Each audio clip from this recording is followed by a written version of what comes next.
El artículo de Máximo Gorki. Vladimir Ilich Lenin. Vladimir Lenin ha muerto.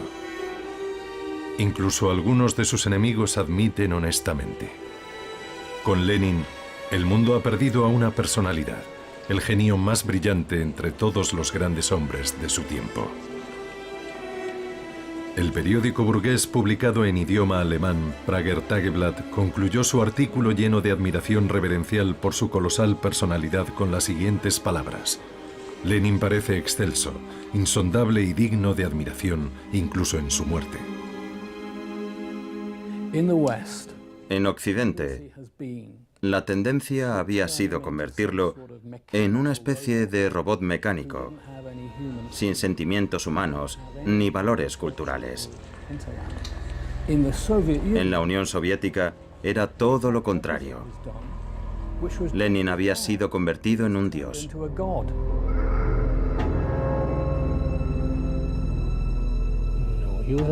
Era un revolucionario poseído por una idea, llevar a cabo una revuelta social. El precio a pagar no importaba, era un fanático.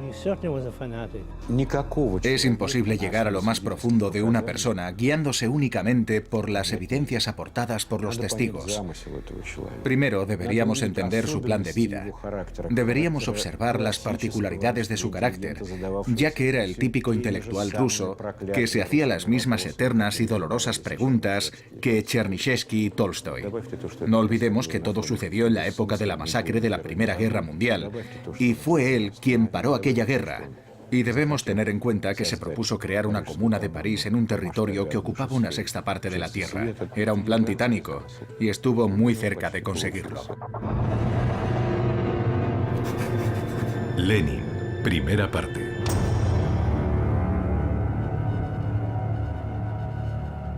La noche del 25 de octubre de 1917, las patrullas recorrían las calles de Petrogrado. El buque de guerra Aurora avanzaba a contracorriente por el río Neva. Aunque el levantamiento de los bolcheviques estaba llegando a su fin, aún no se había efectuado un solo disparo. El cerebro de la revuelta, Vladimir Lenin, ataviado con una peluca y la mitad de su rostro oculto detrás de un vendaje sucio, se arrastraba astutamente por callejuelas oscuras. Podía haber sido detenido por la policía, con su maquillaje falso, y abatido a disparos allí mismo. Y no habría habido revolución.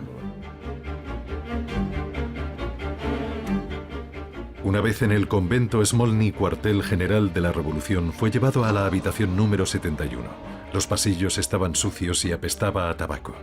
A su llegada al convento le esperaban los delegados del segundo congreso de los soviets, preparados para anunciar el cambio de poder en Rusia.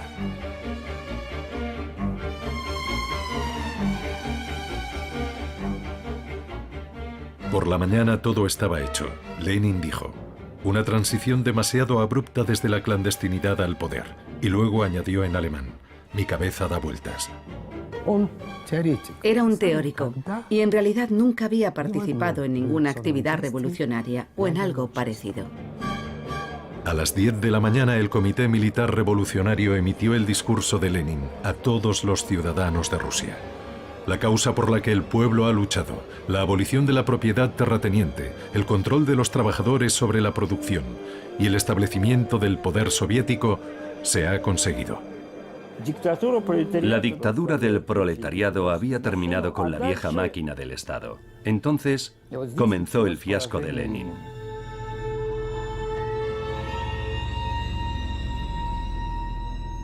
Mirando atrás y sin idolatrarlo, se ve la clase de persona que era Lenin. Sus orígenes se situaban en la Rusia central, por nacimiento y consanguinidad. El 10 de abril de 1870, 22 de abril, según el calendario revolucionario soviético, nació un niño en Simbirsk, en el seno de la familia Ulianov. El padre de Lenin, Ilya Ulianov, era mitad ruso y mitad calmuco, y su madre era mitad sueca y mitad alemana. En su linaje sueco había también parte de sangre judía. Lenin era una auténtica mezcla de todas las sangres posibles que coexistían en Rusia. Tras examinar al bebé que lloraba ruidosamente y tenía una cabeza muy grande, la comadrona dijo: se convertirá en alguien muy inteligente o muy tonto. Varios días después, el padre superior de la Catedral de San Nicolás bautizó al bebé con el nombre de Vladimir. Del artículo de Máximo Gorki, Vladimir Ilich Lenin. Hijo excepcional de este mundo abyecto, persona maravillosa que fue víctima de la hostilidad y el odio por luchar por la causa del amor y la belleza. Hay una foto muy llamativa de toda su familia cuando Lenin tenía 9 años. Está de pie, da la sensación de estar totalmente solo y transmite una gran determinación. Una pequeña criatura, pero muy reservado y seguro de sí mismo. Un enigma. A pesar de todo lo que se ha escrito de él, sigue siendo un enigma. Nadie ha roto esa nuez y ha visto lo que hay en su interior.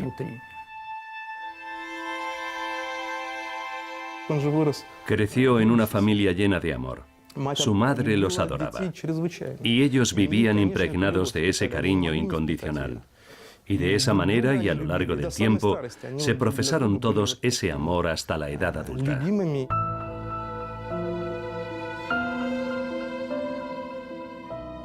Eran 6 hijos: Ana, Alexander, Vladimir, Olga, Dmitri y María. Ilia Nikolaevich era una persona acomodada, pero los Ulianov llevaban una vida modesta.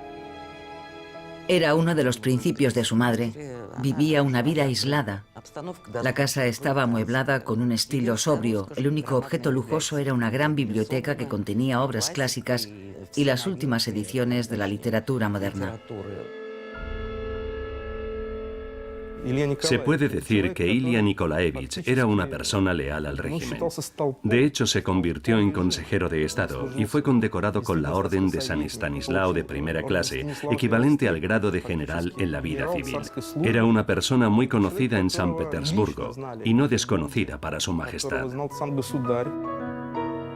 Sasha Ulianov era considerado un niño con un gran talento. Se graduó en el instituto con medalla de oro y entró en el Departamento de Ciencias Naturales en la Facultad de Física y Matemáticas de la Universidad de San Petersburgo. Un documento muy interesante ha sobrevivido hasta nuestros días. Una redacción del estudiante de instituto Alexander Ulianov sobre el tema «Cualidades que necesitas poseer para ser útil para la sociedad y el Estado». Honestidad, aplicación, firmeza de carácter, inteligencia, conocimiento. Nos enseña los valores que Ilia Nikolaevich y María Alexandrovna habían inculcado desde bien pequeños a sus hijos.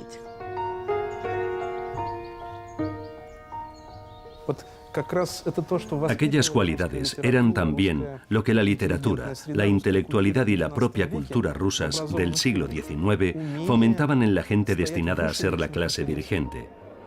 Estar ante todo por encima de los intereses personales. Y fue aquella misma gente quien, paradójicamente, demostró una crueldad absoluta en sus comportamientos y en su ejecutoria política. Aquella gente espiritual se convirtió en la columna vertebral del movimiento revolucionario. Con esa actitud desafiante destruyeron la llamada Rusia del cristianismo. Lenin constituía la quinta esencia de aquel proceso. Volodia tenía 16 años cuando su padre murió de una apoplejía. La vida tranquila de la familia pasó a formar parte del pasado para siempre. Mientras su padre vivía, no tenemos noticias de que los hijos tuvieran el menor sentimiento revolucionario.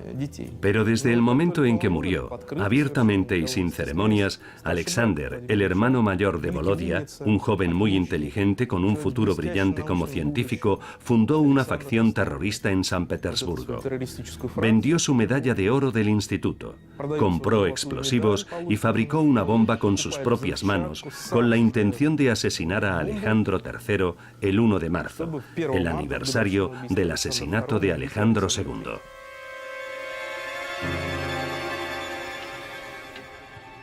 Alexander Ulianov fue arrestado junto a otros participantes del fallido regicidio. El tribunal condenó a todos a la pena de muerte. La sentencia fue ejecutada en el patio de la fortaleza de Schlisselburg, cerca de San Petersburgo. Todo el mundo en Simbirsk se apartó de los Ulianov como si tuvieran la lepra. Vladimir tenía entonces 17 años. ¿Qué efecto pudo producir aquello en un muchacho que adoraba a su hermano mayor? Cualquiera que viva en el seno de una familia, tenga hermanos y sepa lo que significa el amor familiar, puede imaginarlo. No voy a extrapolar este suceso hasta el extremo de afirmar que fue la muerte de Alexander lo que convirtió a Lenin en lo que fue, pero sí constituyó uno de los factores que definieron su personalidad y su biografía. Fue una tragedia familiar y Vladimir entendió que entre la familia Ulianov y el gobierno del zar se había producido una brecha insalvable. Mientras estaban en marcha las vistas judiciales, Volodia estaba haciendo los exámenes de graduación en el instituto. A pesar de todo, obtuvo unas excelentes notas, pero al ser hermano de un criminal no tenía derecho a estudiar en Moscú ni en San Petersburgo. Por ello fue matriculado en la Facultad de Derecho de Kazán. 3 meses más tarde fue expulsado por participar en manifestaciones estudiantiles. Las ideas socialistas y el espíritu revolucionario que él acogió representaban el espíritu de la época, y era normal que un joven estudiante los admirase. Era un representante típico de lo que se conoce como la juventud iluminada rusa de la década de 1880. Protestaban contra las tradiciones, contra el poder imperialista, contra el zarismo.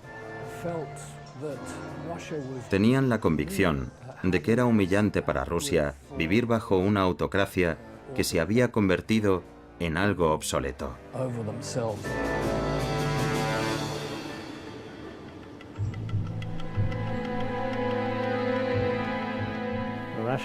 Rusia era un país eminentemente agrario. El 80% de su fuerza productiva y su población eran campesinos.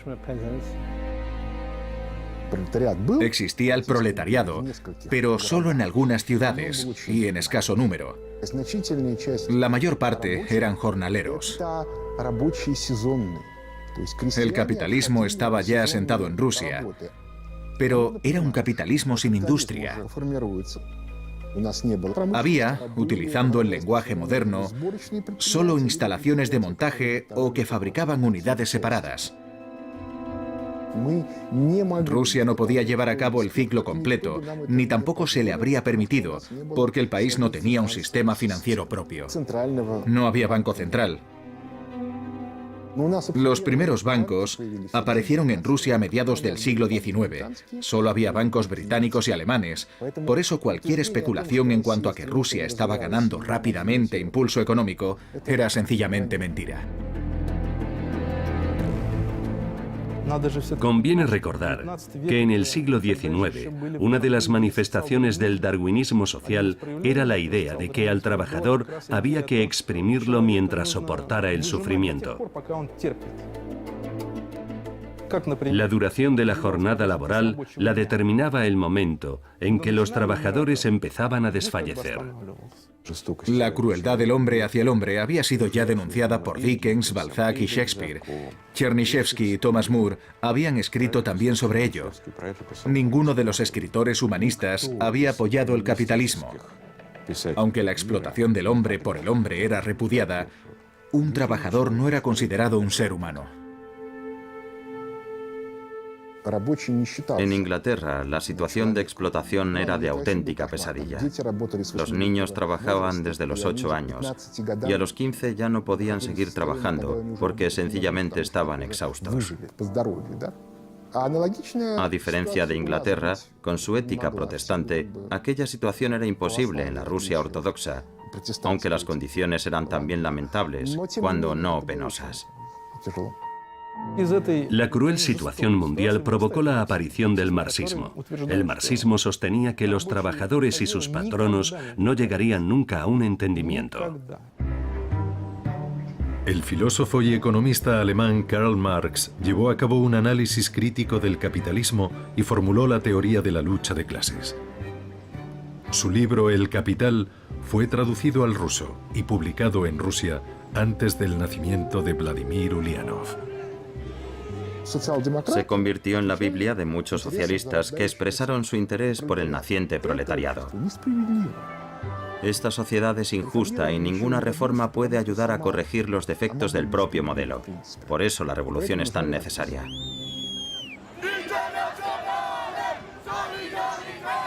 Lenin amaba la teoría de Marx. Era una especie de autoridad religiosa para él. Era un diligente pupilo de Marx. Tomó su teoría, que había estudiado minuciosamente, y decidió ponerla en práctica. Tenía una mente brillante. Podía haberse dedicado a cualquier profesión en la Rusia imperial, y sin duda con éxito. Pero en cambio escogió un camino muy distinto.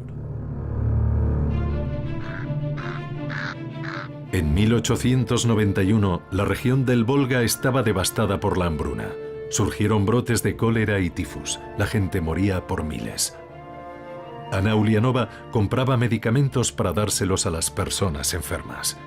Vladimir rechazó de plano seguir su ejemplo. Aconsejó a sus amigos que no dieran dinero o hicieran aportaciones a la gente que sufría. ¿Por qué? Porque lo que de verdad quería era que la situación empeorase más todavía para que surgiera el sentimiento revolucionario entre los campesinos. La razón de su indiferencia hacia la vida humana partía de su actitud hacia la gente. No tenía precisamente una visión idílica del ser humano. Solo esperaba que el nuevo sistema social engendraría nuevas personas, sin los defectos que poseían sus contemporáneos. Del ensayo de Máximo Gorki, Vladimir Ilich Lenin.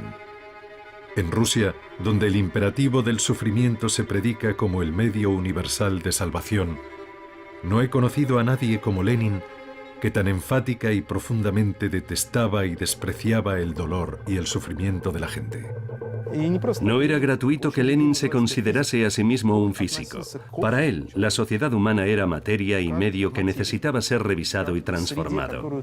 Sería una supersimplificación interpretar su comportamiento como una consecuencia de su falta de compasión o incluso como una muestra de crueldad. Su línea de pensamiento era sencillamente la de un físico.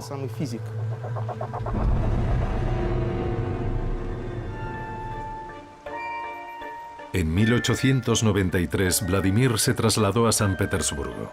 Alquiló un apartamento para tener su propia intimidad. Un piso limpio, con una puerta forrada de fieltro para amortiguar el ruido exterior.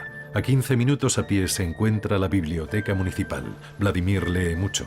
Le interesan los problemas de la economía e intenta escribir su propio material analítico. Había leído una cantidad innumerable de libros. Su comprensión de los textos era realmente asombrosa. 5 volúmenes de datos estadísticos o algunos gráficos en alemán. En fin, el material que cualquier persona normal habría encontrado aburrido. Pero a él le encantaba todo lo relacionado con los números. Como un matemático, veía a las personas a través de números y estadísticas. En el silencio de su habitación, Ulianov creaba un mundo nuevo que surgiría sobre las viejas y decrépitas ruinas. Yo no diría que producía la impresión de tener una fuerte personalidad, y casi nadie habría vaticinado que llegaría a ser el gran Lenin, que terminaría convirtiéndose en el líder de la revolución. Su amigo Alexander Potresov recordaba: era joven solo según indicaba su pasaporte. Aparentaba entre 35 y 40 años. Rostro serio, cabeza calva, barba pelirroja, voz ronca. No parecía un joven. No en vano le llamaban viejo en la célula del futuro partido. Solíamos decir en broma que a lo mejor Lenin era calvo y viejo incluso en su infancia. Primero fue arrestado por participar en una reunión de la comunidad de estudiantes, un incidente sin mayor importancia. Su segundo arresto fue por repartir propaganda entre trabajadores de San Petersburgo. Entonces solo fue condenado a 1 año de cárcel.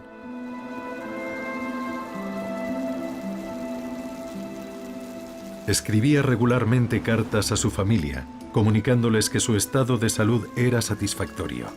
y que debían traerle diariamente agua mineral para su delicado estómago. El propio Ulianov dormía 9 horas al día. Podía trabajar en la biblioteca de la cárcel y casi terminó su Desarrollo del capitalismo en Rusia. Incluso bromeaba con que prefería continuar en la cárcel un tiempo más.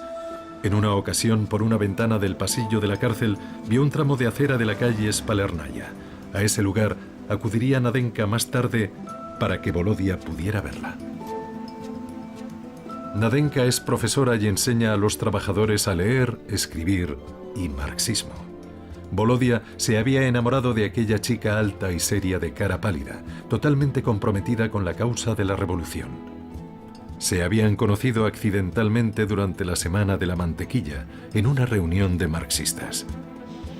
Comieron blinis y charlaron sobre el futuro de Rusia. Cuando fue puesto en libertad, Ulianov fue desterrado a Shushenskoye, un pueblo de Siberia. Allí lo seguiría su novia. Ella fue también condenada por su actividad revolucionaria. En julio de 1898, el sacerdote de la iglesia de San Pablo en Shushenskoye ofreció el sacramento. El siervo de Dios Vladimir queda prometido con Nadezhda. Una empleada local y el dueño de una tienda fueron la madrina y el padrino. No creo que fuera realmente el amor de su vida. Aunque Lenin estaba unido a ella, la trataba bien y era un buen marido. Cuando se marchó de visita a Krasnoyarsk, dejando a Nadenka sola en casa, arregló la puerta de la entrada con una cegueta para que pudiera quedar bien cerrada. Había enseñado a Nadenka a manejar el revólver por si un ladrón entraba en la casa. Le preguntó qué blusa le gustaría tener. En el ámbito familiar, era un hombre bondadoso. Por supuesto, amaba a Nadi, pero era algo más que el amor de un marido a su esposa. Formaban un auténtico bloque. Eran un solo yo. Y Nadia le servía con auténtica abnegación. Toda su vida estuvo cimentada en los cuidados que le profesaron las mujeres. Primero su madre y luego Nadia Krupskaya. La madre de Nadia los acompañó en el destierro. Cocinaba para que él pudiese trabajar y Nadenka también le ayudaba en sus asuntos. Indudablemente las mujeres desempeñaron un papel importante en su vida. A Lenin le gustaban las mujeres, no era indiferente a ellas, y ellas tampoco eran indiferentes hacia su persona. Pero su verdadera pasión no eran las mujeres, su pasión era la revolución. Durante su destierro, Ulianov escribió más de 30 artículos. Todo el mundo leía ávidamente y opinaba sobre aquel desconocido autor marxista. Tenía 30 años cuando se marchó a Occidente. ¿Por qué lo hizo? Aspiraba a convertirse en el socialista más destacado a las puertas del nuevo siglo. Quería ser el Marx del siglo XX. Vladimir Ulianov llegó a la ciudad de Zúrich, donde vivía como inmigrante el principal y más autoritario líder marxista ruso, Georgi Plejanov. Ulianov le enseñó su proyecto del periódico Iskra. Su objetivo principal era coordinar las actividades de todos los socialdemócratas en Rusia. Plejanov apoyó el proyecto con la intención de convertirse en redactor jefe, pero pronto tuvo que aceptar el hecho de que Vladimir Ulianov se convirtiera en la figura principal del influyente periódico. El primer paso para pasar de ser un marxista de base a líder del proletariado mundial estaba dado. La mayoría de la gente lo consideraba un personaje desagradable porque era demasiado categórico.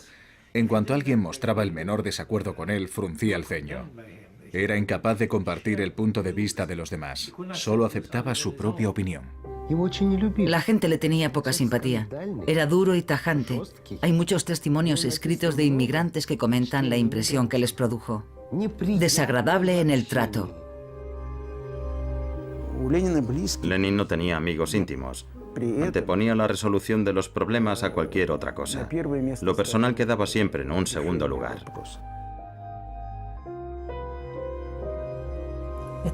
Él era siempre la figura central.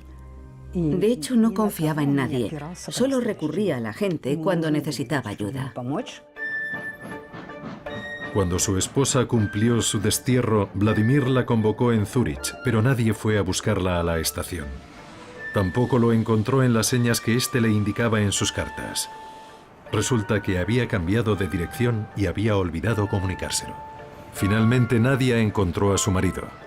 Krupskaya se hizo cargo de toda la correspondencia del periódico Iskra, La Chispa, y del cifrado de las cartas de su marido. Apenas había tiempo para ocuparse de su relación. Tenían demasiado trabajo. Nadia era su mayor apoyo. Era una persona a la que podía encomendar cualquier trabajo. Y tenía tanta fe en él que le infundía una enorme seguridad en sí mismo. Eso significa mucho para un hombre. En algún momento entre 1902 y 1903, Lenin y Nadia se trasladaron a Londres. Por miedo a una conspiración, vivían allí bajo nombres supuestos. En su tiempo libre, salían a la campiña inglesa y asistían a una iglesia socialista donde una vez oyeron a un pastor orar por el éxodo de los trabajadores del reino del capitalismo hacia el reino del comunismo. Y de vez en cuando visitaban la tumba de Karl Marx. Lenin pasaba la mayor parte del tiempo trabajando en su escritorio o en la biblioteca del Museo Británico. En febrero de 1902, la aparición de su nuevo libro ¿Qué hacer? Constituyó todo un bombazo. El libro iba firmado con el seudónimo Lenin. Su vida estaba dedicada por completo al pensamiento.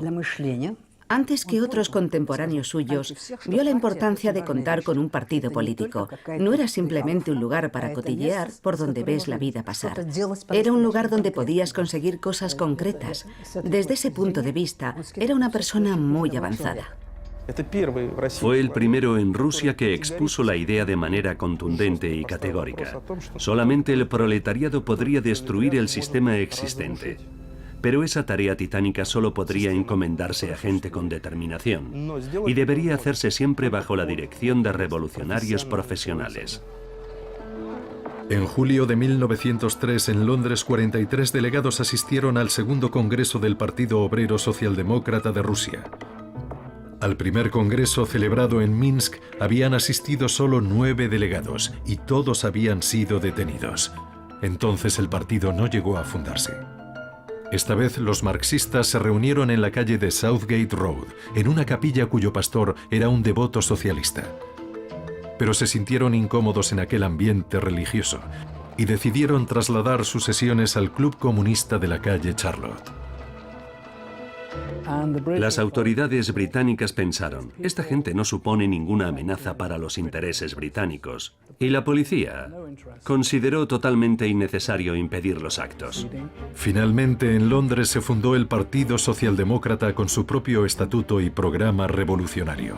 Sus principales objetivos eran la lucha en pro de la dictadura del proletariado, el derrocamiento de la autocracia zarista en Rusia, la implantación de una república democrática, la instauración de la jornada de trabajo de 8 horas y la confiscación de los latifundios a los terratenientes para restituir las tierras a los campesinos. Sobre estas cuestiones, la postura de los revolucionarios fue unánime. La controversia surgió cuando se trató la cuestión del consejo editorial de Iskra. Lo que estaba en juego era el liderazgo del partido. Todos estaban dispuestos a luchar por el poder. Lenin sugirió que en lugar de 6, el consejo estuviese formado por solo 3. Plejanov, Martov y él mismo a expensas de Potresov, Sasulich y Axelrod. Al final, la mayoría de los delegados, de ahí el nombre de bolcheviques, que significa mayoría, votaron a favor del proyecto de Lenin. Después de aquello, Potresov nunca le perdonaría a Lenin el haber roto de aquella manera traumática todos los acuerdos anteriores al Congreso. De hecho, a Lenin no le gustaban las intrigas. Era un calmuco demasiado franco y directo para andar urdiendo conspiraciones en contra de nadie. Prefería hablar sin dobleces. Aunque parecía un ratón de biblioteca, por las horas que pasaba enfrascado en los libros, era también pero que muy capaz de jurar como un soldado. Había algo más que rebelde en él. La tensión nerviosa tuvo un efecto nocivo en su salud. De ahí sus migrañas, el insomnio y la neurastenia. Para entonces, Lenin ya se había trasladado a Suiza. Vivía en Ginebra, en el número 10 de la calle Chemin du Foyer. Después de mucho insistirle, Lenin aceptó visitar a un médico. Volvió a casa sombrío.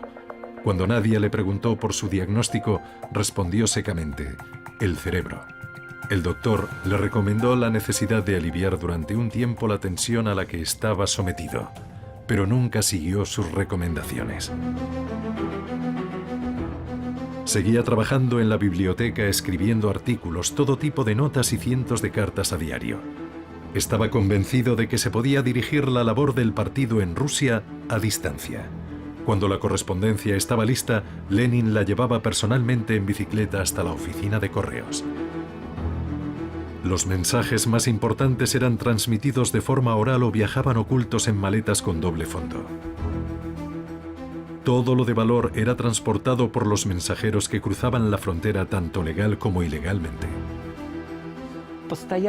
Vivía en un estado de asedio constante, siempre en peligro de ser arrestado o deportado de un país a otro, obligado a reunir continuamente a la gente.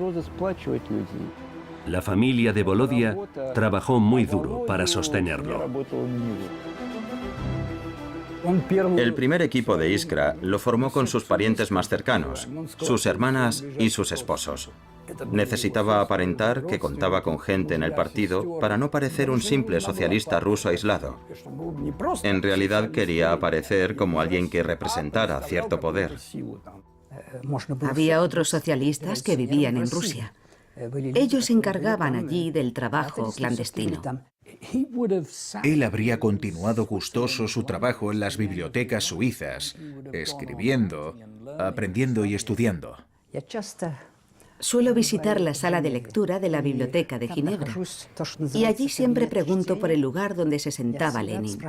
Después de vivir en Ginebra durante años, leyendo los libros de la biblioteca, todavía conservan su tarjeta de lectura. La intoxicación de los libros fue una tragedia para la intelectualidad rusa de los siglos XIX y XX. Lenin vivía prácticamente en el mundo de los conceptos, no sentía la vida real. Mientras tanto, la población rusa hervía de indignación. Muchos partidos políticos pretendían derrocar a la monarquía.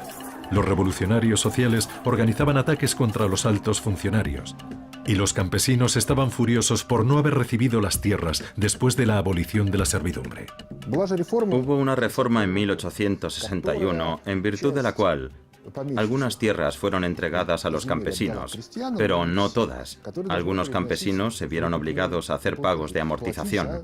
Debían pagar por la tierra durante un periodo de 50 años.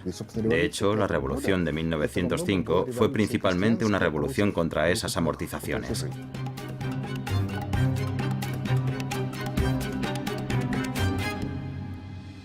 ¿Dónde reside la tragedia del año 1905? No es que el gobierno se negara a hablar con la gente corriente, es que los funcionarios no sabían cómo hacerlo.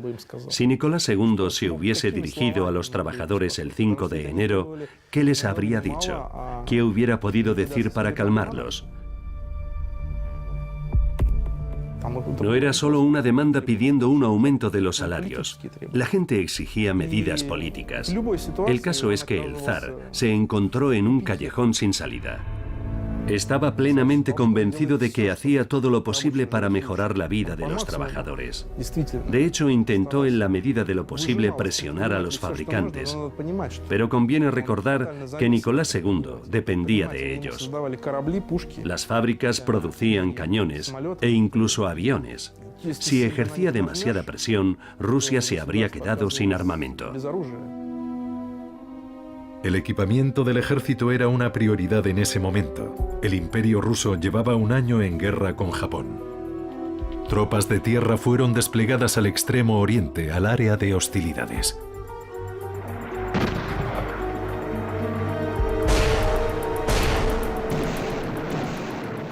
Si no hubiera mediado una revolución, Rusia probablemente habría ganado la guerra contra Japón.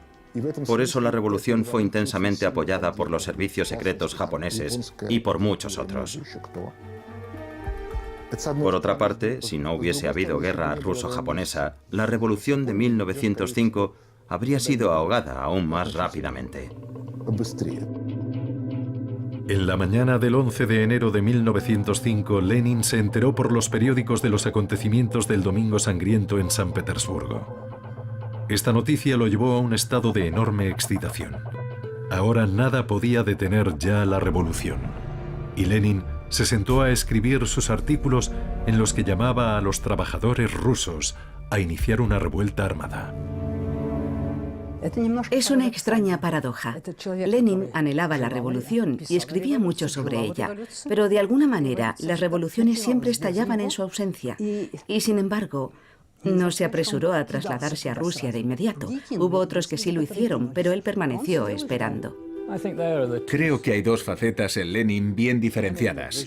Lenin, el visionario, el que deseaba construir un nuevo mundo, y Lenin, el terrorista secreto. Todo ello en una sola persona. Era un ser humano excepcional y era también, por qué no decirlo, muy peligroso. Finalmente, en noviembre, Lenin viajó a Rusia. Allí comenzó a persuadir a los bolcheviques de que había llegado el momento de atraer hacia el partido a los jóvenes marxistas radicales. Y ello a pesar de que en Suiza poco tiempo antes había presionado y defendido con vehemencia lo contrario. Lo que necesitamos es la máxima energía, escribió Lenin en su discurso ante el Comité de Lucha Revolucionario. Estoy sumamente sorprendido al ver que las bombas han estado en la agenda durante 6 meses y sin embargo todavía no se ha fabricado ninguna. Era un llamamiento al terror de masas. Grupos de trabajadores y estudiantes debían atacar al Estado zarista. Ese es uno de los motivos por los cuales el comportamiento de los líderes revolucionarios, desde una perspectiva humanista, por ejemplo, nos parece anormal y cruel. Pero ellos tenían su famosa consigna: sacrificarlo todo en aras de un futuro feliz, en aras de un mundo más justo.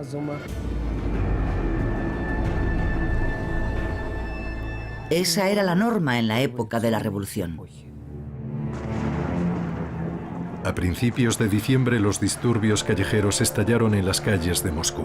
Pequeñas unidades de combate se movían por la ciudad actuando como una guerra de guerrillas. Iban comandados por luchadores experimentados del Partido Socialista Revolucionario que practicaban el terror como medio de lucha. Durante varios días, la ciudad quedó sumida en el caos, con robos, saqueos y persecuciones. Se instaura la justicia por medios totalmente injustos.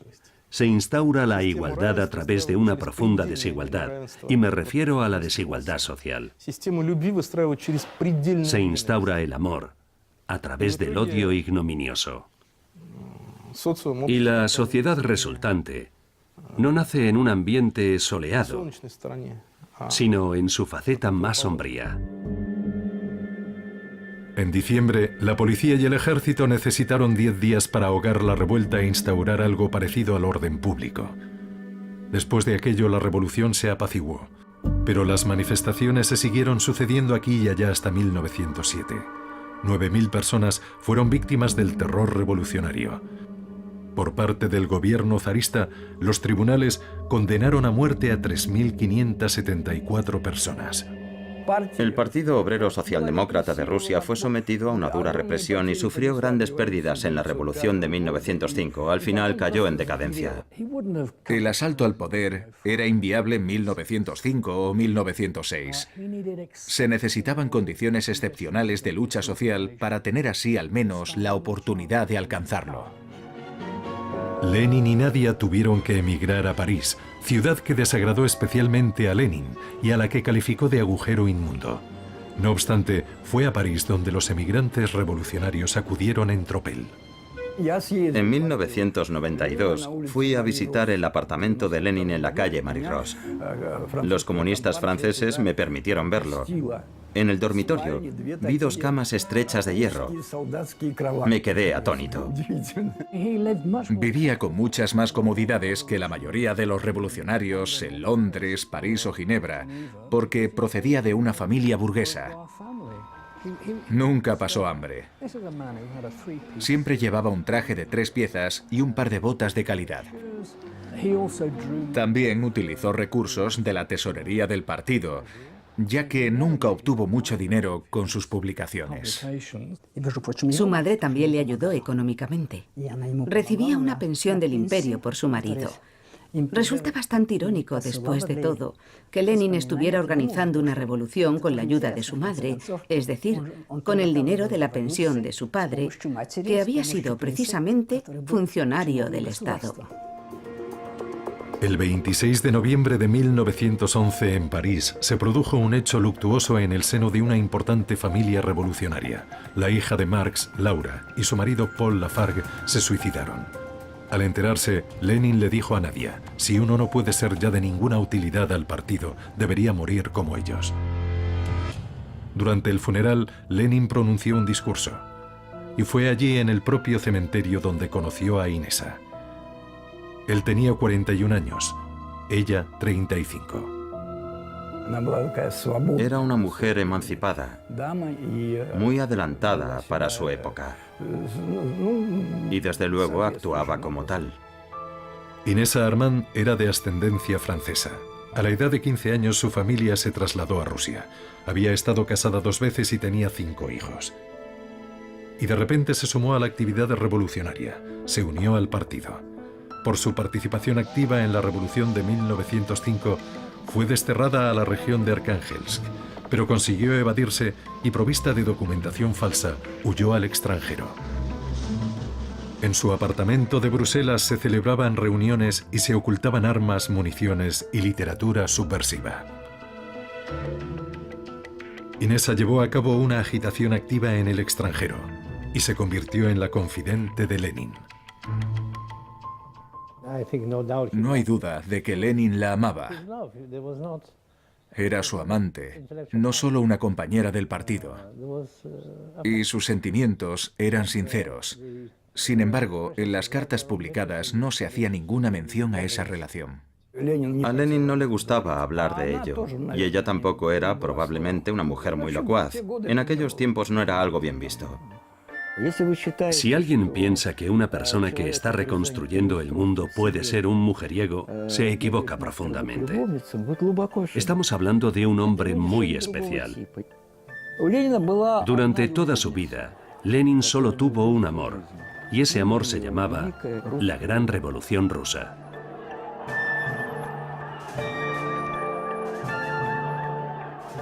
Mientras trabajaba en la biblioteca de Berna, le llegó la noticia del derrocamiento del zar, así que una vez más llegaba tarde. Del artículo de Gorky Vladimir Ilich Lenin. En 1907 en Londres, Lenin me dijo: el mundo burgués ha alcanzado un estado de fermentación pútrida que amenaza con envenenar todo y a todos. Es el principio de una catástrofe. Seremos testigos de una guerra en Europa. Será una horrible masacre. El proletariado no tendrá la fuerza suficiente para evitar un baño de sangre. Su sufrimiento será horrible, pero ese es ahora su destino inevitable.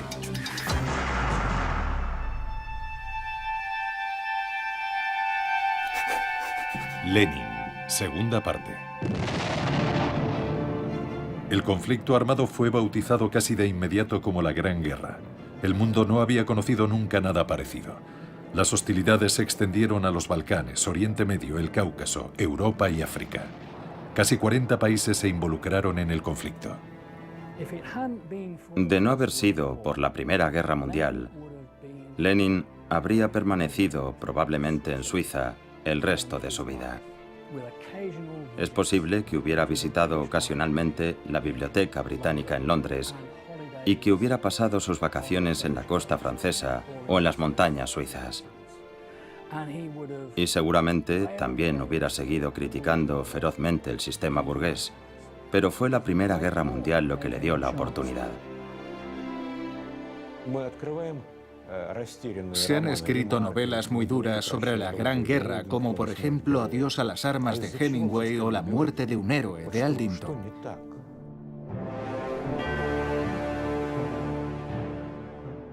¿Qué ocurrió? El mundo burgués se venía abajo.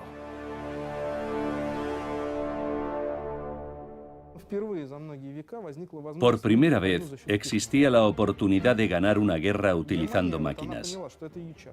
Alemania pensó que había llegado la hora y podía hacer lo que no había conseguido durante muchos siglos para alcanzar el más alto nivel en las coordenadas políticas mundiales. El avance en la industria metalúrgica fue increíble. Y el país que fuera capaz de reequipar a su ejército en primer lugar podía ganar en cuestión de semanas. La victoria se lograría con la artillería.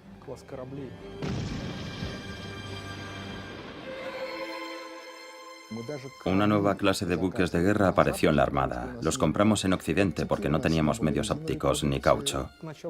Al principio de la Primera Guerra Mundial éramos el país con la mayor deuda externa. Los empresarios fueron presionados por el Estado y los bancos.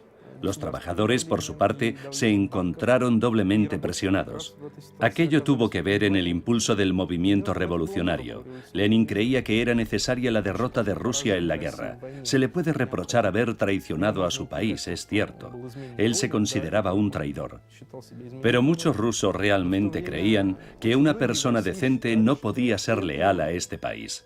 El patriotismo era o una evidencia de cretinismo o una prueba de humillación ante el brutal régimen.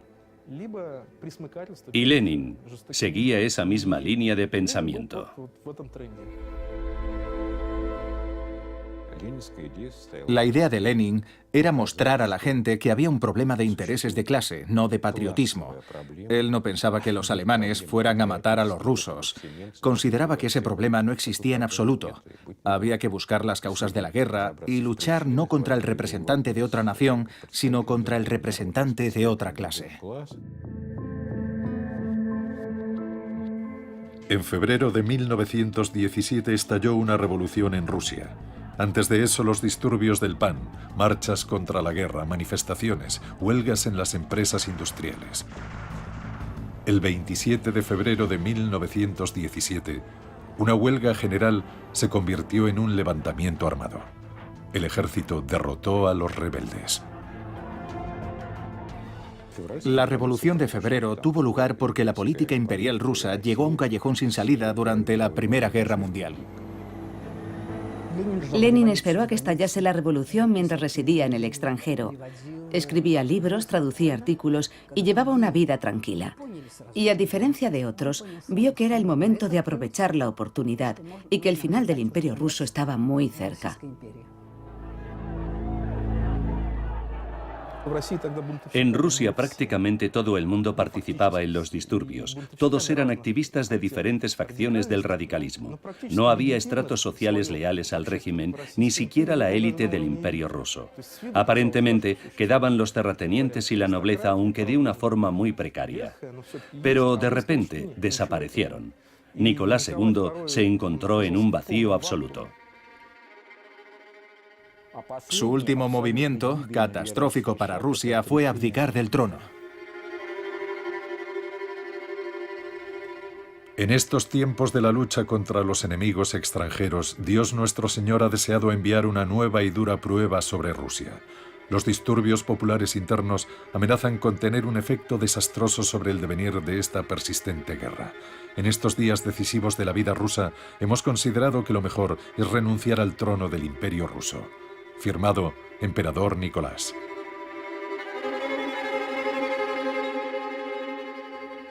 La guerra continuó, la gente no la quería. Petrogrado estaba lleno de desertores mientras los liberales seguían parloteando. El poder dual había conducido al caos. Por un lado emergió el gobierno provisional y por el otro el Soviet de Petrogrado, un cuerpo ilegítimo que representaba a las bases, que también reclamaban el poder en el país. El Estado ruso se estaba derrumbando por sí solo. Lenin, como todos los demás, había sido un observador del proceso. Tras la Revolución de Febrero en Rusia, el jefe del Estado Mayor alemán del Frente Oriental, general Hoffmann, escribió: «La Revolución rusa desmoralizó al ejército y nosotros, naturalmente, buscamos intensificar el proceso. Algunas autoridades civiles que mantienen relaciones con los ciudadanos rusos que viven en Suiza tuvieron la idea de utilizar a algunos de estos ciudadanos para destruir el espíritu combativo del ejército ruso, envenenándolo con ideas antibélicas».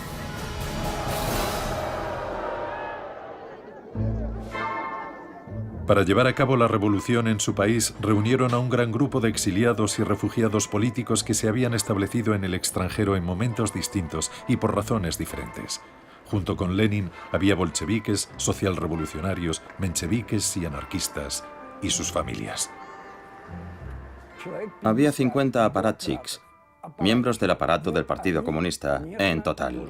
Eran muy importantes porque sabían cómo trabajar. Nadie contaba con un aparato de partido como aquel. Iban a ser transportados desde Suiza al Imperio Ruso. Técnicamente el país se encontraba en estado de guerra. Por ello se acordó que viajarían en un tren del que no pudieran bajar. Era una especie de tren extraterritorial.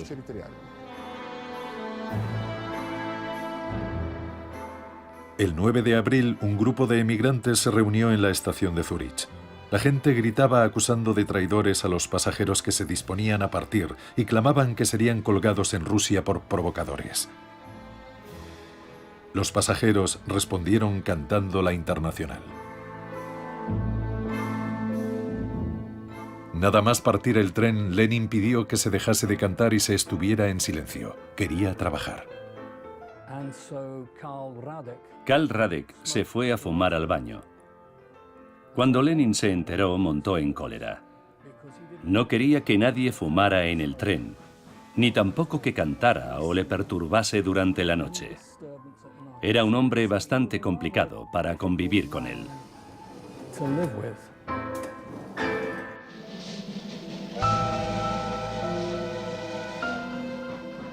Los revolucionarios viajaron de Suiza a Alemania y entraron en Rusia por la frontera sueco-finlandesa.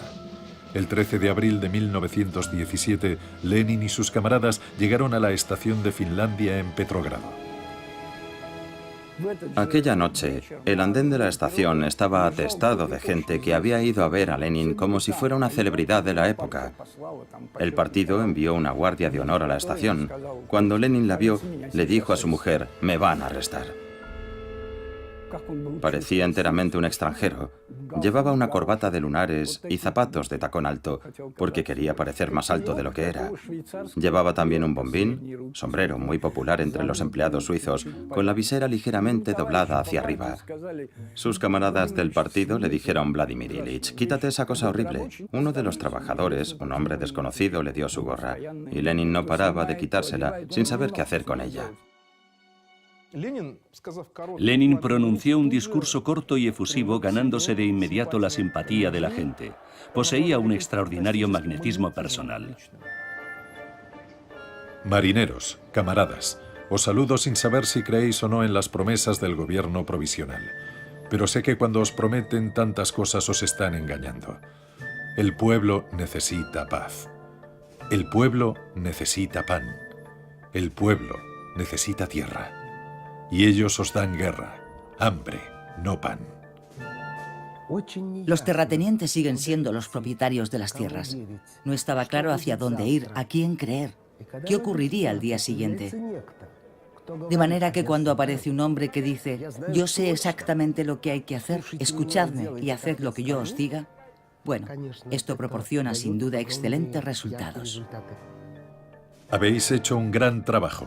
Habéis destronado al zar, pero aún no hemos terminado. Tenéis que golpear mientras el hierro está caliente. ¡Viva la revolución social mundial!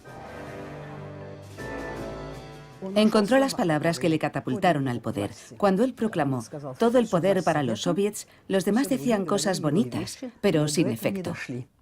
Aquella noche habló ante el Comité Central y dijo: «Hagamos la revolución». Le contestaron que acababa de llevarse a cabo.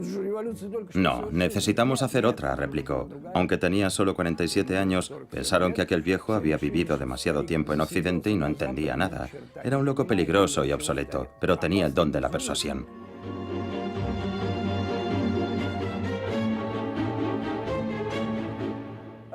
«18 días después, se convocó la conferencia del partido. Asistieron 133 delegados regionales, que estaban también lo bastante locos para confirmar: «Sí, necesitamos esa revolución». Su lema, «Dadme un partido de revolucionarios profesionales y transformaremos Rusia», se convirtió en el credo y en el símbolo del bolchevismo. Lo escribió con toda claridad. El partido debe tomar el poder. El partido era él mismo. Quería el poder para llevar a cabo su idea. El partido era su idea. Los miembros del partido bolchevique eran pocos. No había estadísticas exactas en cuanto a la cifra. Muchos trabajadores no pertenecían a ningún partido o eran socialistas. Para atraer adeptos a sus filas, los bolcheviques necesitaban agitadores comprometidos a los que se enviaría por todo el país para pegar folletos y repartir periódicos revolucionarios. Las cuotas del partido no eran suficientes para financiar tales actividades. Era necesario reabastecer la tesorería del partido. Los bolcheviques no dudaron en recolectar dinero de diferentes formas. Su trabajo era lo primero. Y el dinero no olía. Cuando Lenin ya estaba en Rusia, los alemanes continuaron financiándole. Los periódicos del partido se imprimían con su dinero. Él jamás habría podido construir el partido sin el dinero de algunos grandes propietarios que nunca imaginaron que la revolución sería posible. Francia y el Reino Unido dieron dinero abiertamente. El embajador francés, Maurice Paléologue, dio mucho dinero. El partido fue financiado también por banqueros occidentales que lo consideraban una herramienta para debilitar el imperio ruso. No hubo un solo partido, excepto los octubristas, que no recibiera financiación del extranjero. Aquello formaba parte de la lucha política.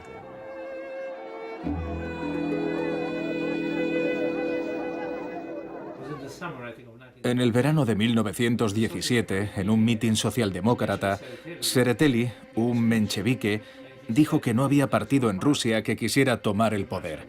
Entonces, Lenin se levantó de su asiento y exclamó: «Sí existe ese partido», dando a entender que era el suyo.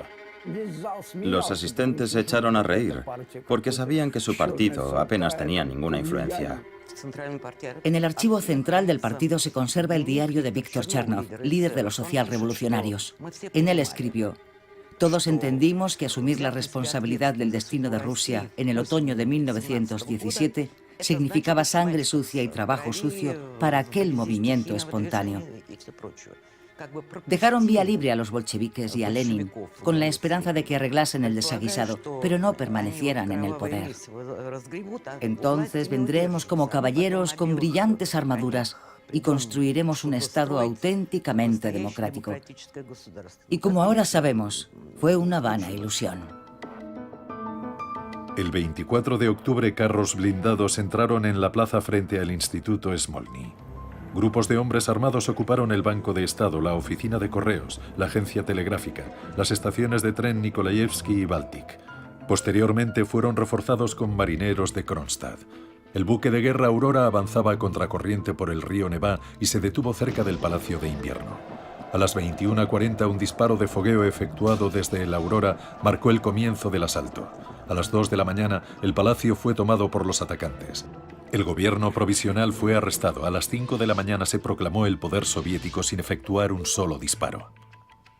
Su misión se culminó el 25 de octubre. El 7 de noviembre, según el calendario revolucionario soviético, habían pasado 8 meses desde abril a octubre. La tarea se había llevado a cabo de forma brillante. Será siempre y en todas partes enseñada y estudiada. Será siempre un libro de texto, un ejemplo brillante de cómo hacer una revolución. El 27 de octubre, el segundo Congreso Panruso de los Soviets de Diputados de los Obreros y Soldados formó un nuevo gobierno encabezado por Vladimir Ulyanov Lenin. La revolución ascendió al poder al cuarto estado. Lo llamamos la dictadura del proletariado. Por el bien de la humanidad, por el bien de la mayoría, exactamente para eso. 2 semanas después del golpe de octubre, el nuevo gobierno emitió el decreto sobre la paz. Los soviéticos ofrecieron a los países en guerra una paz sin anexiones ni indemnizaciones. El decreto sobre la paz y el decreto sobre la tierra fueron aprobados al principio de la Revolución de Octubre. Ambos eran unos documentos con un gran peso específico, que contenían las ideas sobre cómo transformar Rusia. Por los decretos de Lenin, las entrañas de la tierra pertenecían al pueblo, no al Estado. Eran propiedad socialista, es decir, propiedad del pueblo. El decreto sobre la tierra legalizaba la adquisición de las haciendas de los terratenientes por los campesinos. Al conocerse su emisión, los soldados abandonaron el frente y regresaron a sus hogares. Lenin quería cambiar la forma de pensar de la clase trabajadora. No sentía amor por ella. Cuando era estudiante ya sabía que los trabajadores no estaban comprometidos con el socialismo y aquello le disgustaba mucho. La víspera del 25 de octubre, Lenin escribió que se debían crear las condiciones necesarias para que hasta un cocinero estuviera capacitado para gobernar el Estado. Solo podía conseguirse por medio de la educación. Según los datos censales de principios del siglo XX, el 80% de la población era analfabeta. A ese respecto, constituyó un grandioso resultado social. La campaña de alfabetización fue realmente el gran logro del gobierno soviético. El Politburó, liderado por Lenin, estuvo en sesión todo el día. Recibía hasta 600 llamadas abordando diferentes temas. Todavía no era un Estado totalmente establecido, sino algo difuso. Ni siquiera comía en la cantina para evitar tener conversaciones triviales. A veces se marchaba para realizar visitas a los suburbios de Moscú y hablar con los campesinos. Construyó casas de descanso para los soldados heridos. Escribió enmiendas a la Constitución. Tradujo sus propios trabajos y solicitó el aumento del número de estudiantes procedentes del proletariado y el campesinado más pobre. Elaboró un proyecto de resolución para los orfanatos. Incluso escribió notas sobre cómo cumplir en el puesto de centinela. La gente era totalmente ignorante.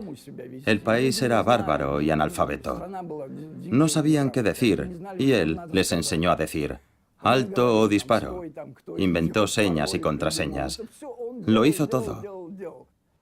Recuerdo que hay un documento de un agente alemán en el que dice: Lenin está trabajando como nosotros queremos, sigan financiándole. Él no trabajaba para Alemania. Todo lo que hacía, lo hacía para él mismo. Servía a la gran idea de la revolución en Rusia.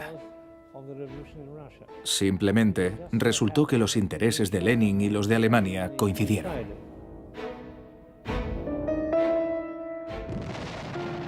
A finales de 1917 los alemanes comenzaron a perder la guerra. Se vieron obligados a volver a desplegar sus fuerzas en el frente occidental contra los franceses, los británicos y los americanos. Por eso buscaron la paz con Rusia en el frente oriental. Los alemanes financiaban a Lenin, que prometió sacar a Rusia de la guerra. La situación económica en Rusia se encontraba al borde del colapso. La industria solo trabajaba para las necesidades del frente. Moscú era abastecido con solo 5 camiones de carga de alimento al día, en lugar de los 100 que se requerían. Petrogrado, 15 en vez de 50. Había hambruna, epidemias de tifus, fiebre tifoidea, viruela. Lenin se puso su desgastado abrigo y le dijo a Yersinsky: Félix, ponte tu gabán y vámonos a negociar con los boches. En Francia llamaban boches a los alemanes. El 3 de marzo de 1918 se firmó el Tratado de Brest-Litovsk entre Rusia y Alemania. Rusia admitió la derrota. Bajo el tratado cedía 780.000 kilómetros cuadrados de su territorio con más de 56 millones de habitantes, una tercera parte de la población total del Imperio ruso. Rusia fue obligada a retirar sus tropas de los territorios que iban a ser ocupados por las fuerzas alemanas. Rusia perdió Polonia, Ucrania, Crimea, las tierras bálticas y Finlandia, con sus bases para la armada rusa. Los alemanes ocuparon parcialmente Azerbaiyán, Georgia y Armenia. Podría haber rechazado heroicamente firmar la paz, pero la revolución habría sido aplastada. El Tratado de Brest-Litovsk se firmó porque los bolcheviques eran demasiado débiles en aquel momento. Y no porque tuvieran que ejecutar debidamente sus obligaciones con los alemanes. Era una cuestión geopolítica.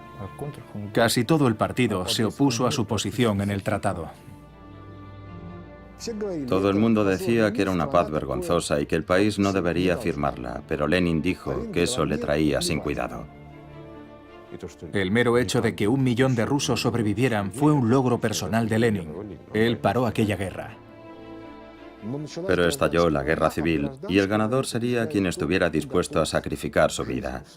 De hecho, los bolcheviques alcanzaron el poder precisamente durante la guerra civil. Cualquier guerra civil es una guerra sin reglas. Los rusos mataban a los rusos con una crueldad mayor todavía porque pensaban que tenían derecho a matar a cualquiera de los suyos. Los blancos habían estado azotando a sus siervos durante siglos y ahora tenían que lidiar con mujiks, campesinos rebeldes, siguiendo la tradición de los amos, castigando a sus esclavos. Aquella gente educada tenía las manos manchadas de sangre. Y los rojos también. Del artículo de Máximo Gorki y Vladimir Ilich Lenin. ¿Es posible la humanidad en una guerra de una ferocidad sin precedentes? ¿Qué bondad y benevolencia pueden existir? La contrarrevolución está cargando contra nosotros como un oso. ¿Qué podemos hacer? ¿No tenemos ningún derecho a defendernos? ¿A resistir? Lo siento, pero no somos tontos. Sabemos lo que queremos. El Ejército Rojo es invencible. Camaradas y soldados del Ejército Rojo, capitalistas de Inglaterra, América y Francia están librando una guerra contra nosotros.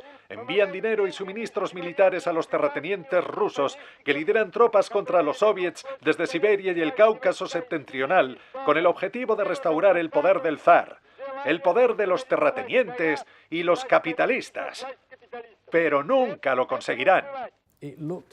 En aquel momento, todo indicaba que los blancos estaban a punto de tomar Ekaterimburgo y ponerse a las órdenes de Nicolás II y su familia. Ello podría suponer un gran apoyo para los blancos. Por eso los rojos los mataron a él y a su familia, precisamente para que los monárquicos no tuvieran más posibilidades de contrarrestar la ofensiva de la revolución. Él necesitaba demostrar que la muerte del zar marcaba el final del pasado. El pasado ha terminado y ya no hay vuelta atrás. Lenin no anunció la muerte de la familia del zar de inmediato.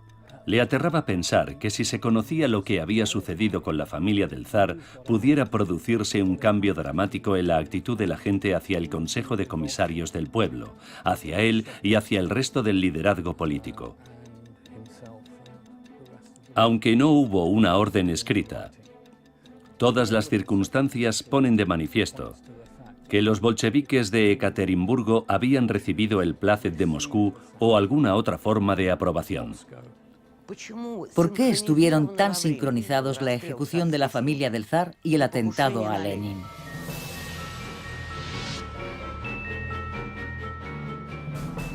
Sabemos que fue la misma gente, por ejemplo, el señor Yurovsky, quien ejecutó a la familia del zar e investigó el atentado a Lenin. 2 balas quedaron alojadas en su cuerpo. Para gran sorpresa de todos, Lenin sobrevivió. Fue un milagro.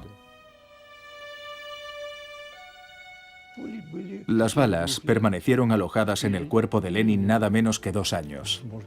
Corría el peligro de sufrir un envenenamiento por plomo. Por eso fue operado de urgencia. Cualquier herida se cierra de forma gradual, así que apareció una cicatriz que estaba produciéndole un evidente estrechamiento en la arteria carótida interna. El suministro de sangre al cerebro era solo posible por el lado derecho. Su estado, sin temor a exagerar, era crítico. El atentado provocó una campaña de publicidad hecha a medida del líder del proletariado. Zinoviev, su ayudante, escribió su biografía.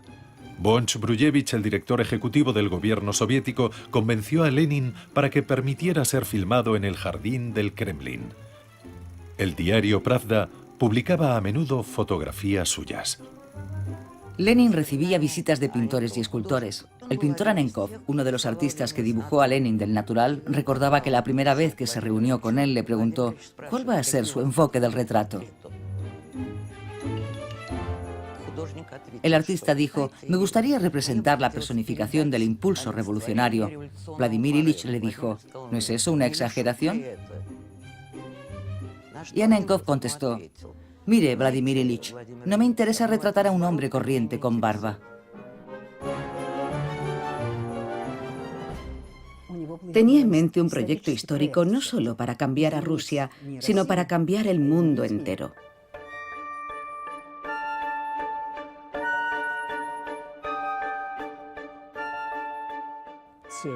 Su plan era desatar una guerra civil en Europa. Era una idea descabellada. Nada menos que una guerra civil europea. ¿Qué clase de persona es capaz de concebir algo así? Pues Lenin lo hizo. Lenin sabía, y así lo dijo, que el comunismo no podía sobrevivir si prevalecía únicamente en Rusia. Sería destruido por el capitalismo. Para sobrevivir, debía extenderse a todo el mundo, y las revoluciones estaban estallando por todo el planeta. El mundo estaba obsesionado con las ideas del leninismo, con las ideas de la justicia social. La Unión Comunista está creciendo en todo el mundo. En varios países el poder del Soviet ya ha triunfado. Pronto veremos la victoria del comunismo en todo el mundo. Seremos testigos de la fundación de la República Socialista Federativa Soviética Mundial. Lenin creó el Comintern, la internacional socialista que englobaba a los partidos comunistas de Alemania, Austria-Hungría, Turquía y China, los países en los que habían tenido lugar revoluciones socialistas. Desde el principio de los tiempos, la gente soñaba con construir un mundo nuevo, un mundo en el que las cosas serían diferentes. Un mundo en el que habría personas nobles que ayudarían a los demás. Gente ilustrada, solidaria y desinteresada. Una nueva generación que no pensaría únicamente en sus intereses personales y tampoco estaría corrompida por la propiedad privada. Sin embargo, muy pronto las ideas de Lenin fueron abandonadas y él mismo fue demonizado. Fue una especie de reacción refleja natural ante el éxito anormal que había tenido en todo el mundo. Inmediatamente se sirvieron de una metodología política mediante la cual, para menospreciar a una autoridad ante las masas, debes hacerle parecer grotesco o vergonzoso. Y así explotaron la cuestión de su origen, es decir, la genealogía de Lenin. Luego plantearon la cuestión del dinero alemán que supuestamente había utilizado para la revolución. Y finalmente empezaron a chismorrear sobre su romance adúltero con Armand. En abril de 1917, Inés Armand viajó con Lenin a Rusia. Una vez en Moscú, se hizo cargo de la jefatura del Consejo de Economía Nacional y de un departamento del Comité Central. Encabezando una misión de la Cruz Roja, viajó a Francia para liberar a los soldados del cuerpo expedicionario ruso de su cautiverio. Fue arrestada por las autoridades francesas y liberada después de que Lenin amenazara con disparar a toda la misión francesa en Moscú. Armand murió de tifus. Durante su funeral celebrado en Moscú, Lenin acompañó al cortejo fúnebre. Tenía el rostro destrozado, caminaba con los ojos cerrados y parecía a punto de desplomarse.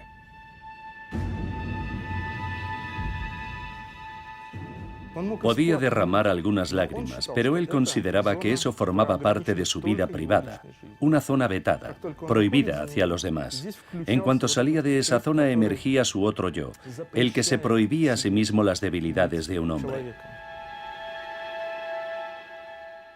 Hubo muchas personas, entonces llamadas nihilistas, que negaban la moral desde un punto de vista teórico. Esos individuos se convirtieron en los seres más despiadados de la historia de Rusia. Robespierre dijo que el terror era la forma más elevada de justicia. Lenin pensaba lo mismo. Camaradas, la sublevación kulak en vuestros 5 distritos debe ser aplastada sin piedad. Hay que colgar, y digo colgar para que la gente lo vea, a no menos de 100 kulaks ricos y chupasangres de renombre. Apoderaos de su grano, identificad a los rehenes. Hacedlo de manera que en muchas leguas a la redonda la gente vea, tiemble y grite. Ahoguemos y estrangulemos a esos kulaks chupasangres. Sinceramente tuyo, Lenin. Emplea para ello a la gente más dura que tengas.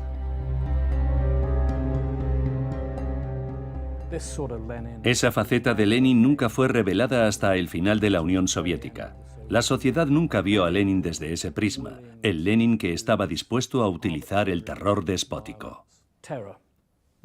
Él sabía distinguir perfectamente el bien del mal y sabía que había traspasado esa frontera, pero apagó cualquier remordimiento apoyándose en su teoría de clases. Todo lo que beneficia al proletariado es moral. Pensó que era necesaria una gran dosis de violencia y encomendarse a una dictadura para acortar el lapso de tiempo transcurrido entre el fin del capitalismo y la creación de la comunidad comunista mundial. Creía firmemente en ello. Era un genio político. Sin embargo, el patrón de sus actos era absolutamente anticristiano. Deliberadamente anticristiano. Lo que él inició fue el experimento más dramático del siglo XX, la construcción de un paraíso en la tierra estando ausente la figura de Dios. Creo que Lenin abandonó a Dios por Marx. Era un ateo militante, y lo era hasta tal punto que paradójicamente su ateísmo era casi religioso. El bolchevismo es una especie de religión. Ningún hombre puede profesar dos religiones a la vez. El que cree en Dios no puede ser bolchevique. A principios de la década de 1990, el gobierno soviético abrió los archivos secretos de Lenin. Había algunos documentos aterradores. Por ejemplo, una vez Lenin ordenó colgar a todos los sacerdotes que se mostraban renuentes a obedecer, y sus cadáveres debían exponerse públicamente para atemorizar a los disidentes. Escribió: «Disparad a los sacerdotes, a cuantos más disparéis mejor». Desde su punto de vista, la Iglesia Ortodoxa rusa era una de las organizaciones más peligrosas, destructivas y perniciosas de la sociedad imperial rusa. Pensaba que los sacerdotes eran un auténtico cáncer para el pueblo ruso. Durante su infancia en Simbirsk, Lenin había sido miembro de la parroquia de San Sergio de Radones. Más adelante ordenó la apertura de las reliquias del santo en la Laura de la Trinidad y de San Sergio y pidió que se le proyectara la película de la exhumación. Al finalizar la proyección, Lenin se frotó las manos. Estaba profundamente satisfecho.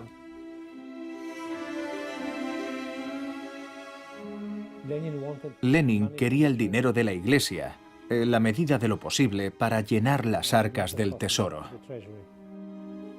Solo en el año 1922, bajo el pretexto de combatir la hambruna, se confiscaron bienes por valor de 5 millones de rublos, de los cuales 1 millón se invirtió en la compra de comida para los hambrientos. Se compraron aquí y allá máquinas o grano, pero la mayor parte, como solía ocurrir en Rusia, desapareció. Entre los sectores de la sociedad que habían alzado a los bolcheviques al poder, empezó a circular la opinión de que no eran merecedores de su confianza. Estuvieron a punto de ser depuestos, especialmente por los campesinos. En 1921 comenzaron algunas revueltas campesinas, acciones en la industria y rebeliones de soldados y marineros. En este punto ocurrió algo muy curioso con Vladimir Lenin. Se dio cuenta de que en Rusia no había proletariado. Lenin pareció caer en una profunda depresión. Resultó que los cocineros no solo no querían, sino que no podían gobernar el Estado. No tenían conocimientos. Se hizo evidente que la clase obrera era perezosa, iletrada, y no estaba de acuerdo con las exigencias de la teoría marxista. En esa encrucijada, Lenin dio un giro, tan audaz como revolucionario, y también ingenuo, diría yo. Anunció la nueva política económica. Quería crear un proletariado post factum. Durante el periodo de la NEP era necesario recorrer el camino capitalista del desarrollo, del que tal vez nacería un proletariado digno de Marx. Se modificó la política industrial y se fortaleció el sistema político. Era la única forma de salvar la dictadura de los bolcheviques. Solo de esa manera se preservó el Estado soviético. Los comercios que habían sido cerrados ofrecían ahora vinos franceses caros y la NEP se convirtió en la base económica para futuras reformas liberales, aunque fuesen hipotéticas. No tenía nada de marxismo, era puro progresismo. Sin Lenin, los bolcheviques difícilmente hubiesen podido introducir esos cambios. La NEP era muy impopular dentro de la élite bolchevique. Lenin enseñó a muchos de ellos que, para alcanzar ciertos objetivos, había que ir siempre en contra de la opinión pública. Como cuando firmó el Tratado de Paz de Brest, anunció la NEP e incluso cuando llevó a cabo la Revolución de Octubre. Siempre fue uno contra todos. Solemos olvidar que estamos hablando de un periodo de apenas 4 o 5 años en la vida de Lenin. Como Sísifo, había empujado una piedra cuesta arriba, dando esperanza a la gente, pero la piedra cayó rodando. Su idea de difundir el comunismo en todo el mundo a través del Comintern, la Internacional Socialista, no tuvo éxito en ningún lugar. Rusia iba a incendiar Europa. Y lo único que consiguió fueron algunos chispazos. Los líderes de la Revolución Alemana fueron asesinados y la Revolución Húngara fracasó. Durante los 2 últimos años de su vida fue consciente de que había fracasado. No había posibilidad alguna de cambiar la naturaleza humana. Se dio cuenta de que ninguno de sus camaradas más cercanos respondía al epítome del hombre nuevo. Estaba decepcionado con todos ellos y con la sociedad en general. Fue una tragedia para él.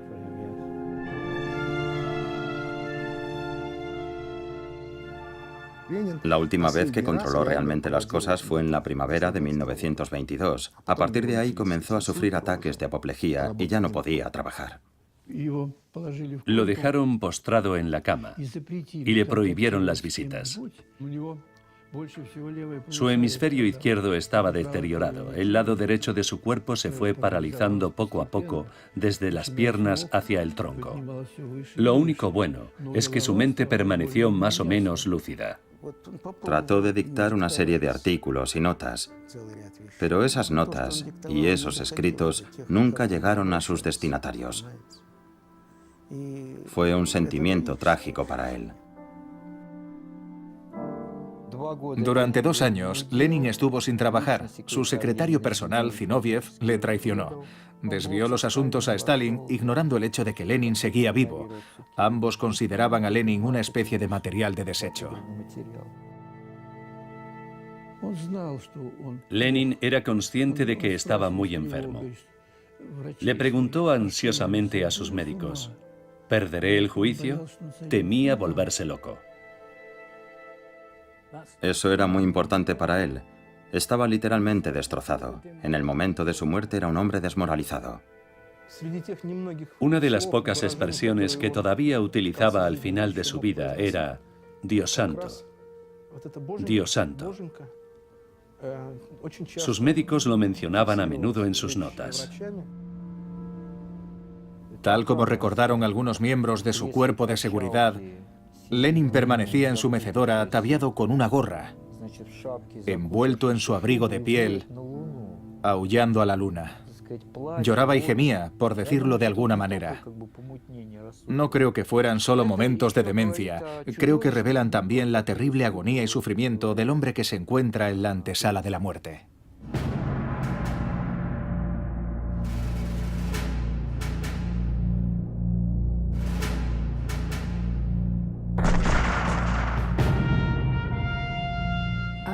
En realidad, los dictadores pueden dejarse llevar por las mismas pasiones que nos dominan a las personas corrientes. Claro que no están locos. Puede que tengan alguna percepción deformada de la realidad, pero no están mentalmente enfermos. Ni mucho menos. Se parecen mucho a nosotros. Por eso son tan peligrosos, porque tenemos muchas cosas en común. Gustave Le Bon, sociólogo experto en psicología de masas, escribió: «Los grandes reformadores del mundo siguen encorvando nuestras espaldas, incluso desde las profundidades de sus tumbas. Debemos comprender que esto se debe principalmente a que han expresado plenamente los intereses de su raza y del tiempo que les ha tocado vivir.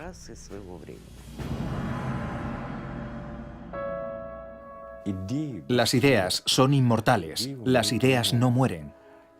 Sus planes, por decirlo con sencillez, se derrumbaron. Todo lo que logró fue radicalmente distorsionado. El camino que eligió para Rusia no se hizo realidad. No obstante, Lenin sigue siendo un símbolo de esperanza para mucha gente pobre del mundo. Demostró que los esfuerzos bien dirigidos pueden cambiar el curso de la historia para la humanidad. Es un personaje único. Su recuerdo permanecerá vivo 1000 años. Es una figura de una escala realmente planetaria. Todos esos gritos para sacar a Lenin de su mausoleo son inútiles. Da igual que lo hagan o no, nadie podrá borrarlo de la historia. Nunca. Allí permanecerá para siempre.